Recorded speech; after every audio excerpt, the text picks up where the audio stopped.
Este domingo, el 31 del tiempo ordinario, la liturgia nos invita a la meditación a partir del Evangelio de Marcos, en el capítulo 12, los versículos del 28 al 34.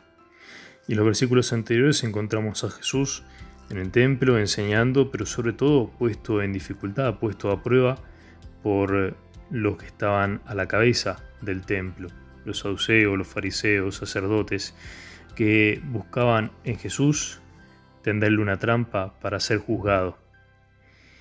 Escuchando aquellas preguntas y el modo en el que Jesús le respondía con autoridad, un escriba, es decir, aquel que era un maestro de la ley, un especialista de la ley de Israel, le pregunta algo que se le solía preguntar a muchos maestros en Israel.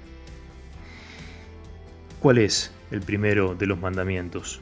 Y es que los judíos habían acumulado tantas leyes, tantos mandamientos a lo largo de los siglos que difícilmente podían llegar a una síntesis. Y por lo tanto, distintos maestros tenían distintas conclusiones. Este escriba, con buena intención, busca la respuesta de Jesús. Y Jesús le responde en primer lugar como suele empezar los 10 mandamientos. Escucha, Israel. El Señor nuestro Dios es el único Señor. Lo primero para saber es que Dios establece una alianza con su pueblo. El primer punto no es el mandamiento en sí, sino el vínculo que tiene Dios con su pueblo, con nosotros.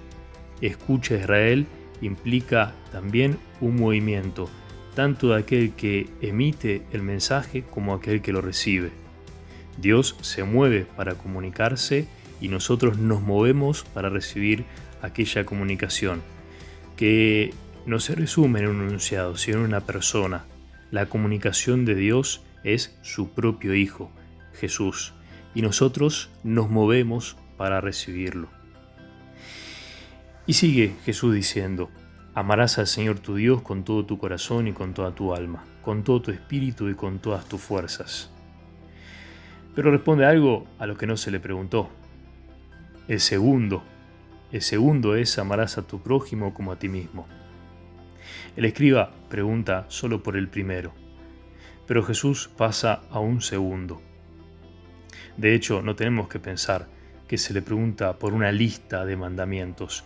No es esa la intención del escriba. Más bien, al hablar de primero, podríamos decir la prioridad, o más bien el origen, de donde surge todo. Más tarde, el escriba le va a responder que, muy bien maestro, tiene razón al decir que hay uno solo Dios y no hay otro más que Él.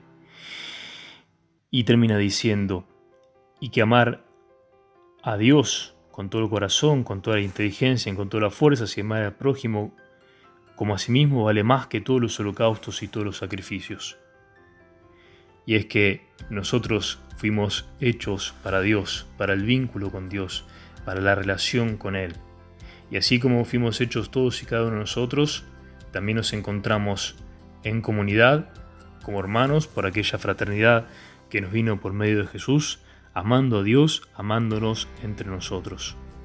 Por lo tanto, más allá de los holocaustos y los sacrificios que fueron hechos para restablecer la alianza que se había perdido por medio del pecado, mucho antes que el pecado, mucho antes que la transgresión, estaba el sentido, el origen, el para qué de nuestra creación, el para qué de por qué Dios nos pensó, nos creó, nos dio vida.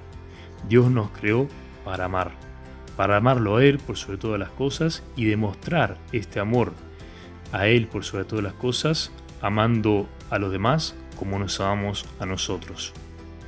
El sentido de nuestra vida, el sentido por el cual nos movemos, existimos, respiramos, trabajamos y hasta descansamos, es para crecer cada día en este amor.